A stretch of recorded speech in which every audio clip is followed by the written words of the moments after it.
ভারত পাকিস্তান সংঘাতের ব্যাপারে আরও জানাতে দিল্লি থেকে আমাদের সাথে যুক্ত হচ্ছেন আন্তর্জাতিক সম্পর্ক বিশ্লেষক ডক্টর অয়নজিৎ। ডক্টর অয়নজিৎ, স্বাগত আপনাকে। পাকিস্তানের পক্ষ থেকে সমুচিত জবাব দেওয়ার কথা বলা হচ্ছে, ভারত কতটা প্রস্তুত?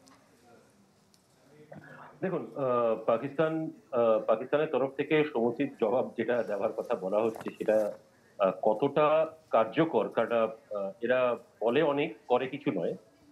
যেটা দেখাও গেছে, কারণ তাদের মিলিটারি সাইড থেকে অবস্থা খুব একটা ভালো নয়। কারণ ভাড়া করে, যাকে বলা হয়, ভাড়া করে তারা সৈন্য একসঙ্গে করছে। এই অবস্থা এখন পাকিস্তানে।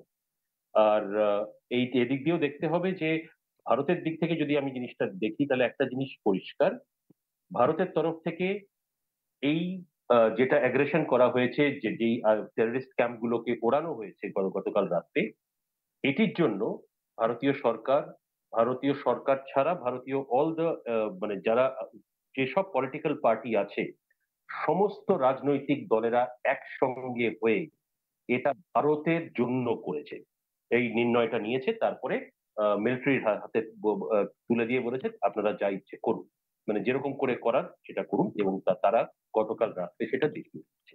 এবং আমার মনে হয় যে ভারতের কাছে এখন মিলিটারি যদি দেখা যায়, দুটো দেশের মধ্যে, আমি ভারতীয় বলে বলছি না, কিন্তু দুটো দেশের মধ্যে যে যা এখন মিলিটারি পাওয়ারের ডিস্ট্রিবিউশন, সেই হিসেবে দেখতে গেলে ভারত অনেকটা এগিয়ে আছে। সুতরাং এর মধ্যে কোনো সংশয় নেই। যার জন্য দুবার পাকিস্তান কোনো ফাইটার জেটকে আবার তুলে যদি কিছু করার চেষ্টা করে ভারতবর্ষে, বলা একটা, করা অন্য। ডক্টর অয়নজিৎ, অসংখ্য ধন্যবাদ আপনাকে আমাদের সাথে যুক্ত হওয়ার জন্য। দিল্লি থেকে আমাদের সাথে যুক্ত হয়েছিলেন আন্তর্জাতিক সম্পর্ক বিশ্লেষক ডক্টর অয়নজিৎ সেন।